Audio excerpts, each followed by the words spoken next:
இன்னைக்கு இந்த உலகத்தில் இது எனக்கு சந்தோஷத்தை கொடுத்துறாதா, இந்த காரியம் எனக்கு சந்தோஷத்தை கொடுத்துறாதா அப்படின்னு சந்தோஷத்தை தேடி அலைய ஆரம்பிச்சிட்டாங்க. உலகத்துடைய சீரியல் ஆகட்டும், சினிமாவாகட்டும், புகைப்பிடிக்கிற பழக்கமாகட்டும், மதுபானமாகட்டும், போதை பொருட்களாகட்டும், நண்பர்களோட சேர்ந்து சாட் பண்றதாகட்டும், இந்த சந்தோஷங்கள் எல்லாமே அநித்தியமானவைகள்.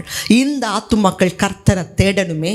இந்த ஆத்துமாக்கள் இன்னைக்கு மரிச்சா ஆண்டவராக இயேசு கிறிஸ்து இல்லைன்னா அந்த ஆத்துமா நரகத்துக்கு போயிடக்கூடாது. இந்த ஆத்துமாக்களை ரட்சிப்புக்குள்ள நடத்துவதற்கு தான் அற்புதங்களை பார்க்காவிட்டால் இந்த ஜனங்க எப்படி ரட்சிக்கப்படுவாங்க? அதுக்கு உங்களுக்கு வரங்கள் தேவை. தேவைகள் நிறைந்த இந்த உலகம். நினிவே பட்டணத்துக்கு தேவன் யோனாவை அனுப்பிச்சார்.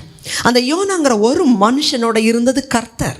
அந்த யோனா மூலமாக 1,20,000 பேரை தேவன் ரட்சிக்க வைத்தார்.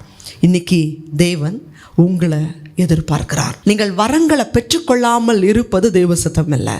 உபவாசம் பண்ணுங்க, ஜெபிங்க.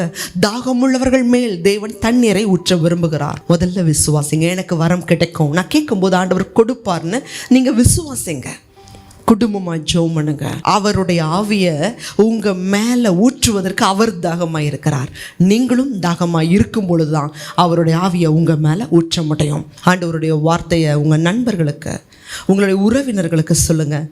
ஒரு கல்யாண பத்திரிக்கை அடிக்கிறீங்களா, ஆண்டவருடைய 10 கட்டளைகளை அந்த இடத்துல பிரிண்ட் பண்ணி கொடுங்க. உங்கள் பர்த்டேக்கு உங்கள் வீட்டுக்கு நீங்கள் உங்கள் ஃப்ரெண்ட்ஸை கூப்பிட்றீங்களா, உறவினர்களை கூப்பிட்றீங்களா, உங்கள் சாட்சியை சொல்லுங்கள்.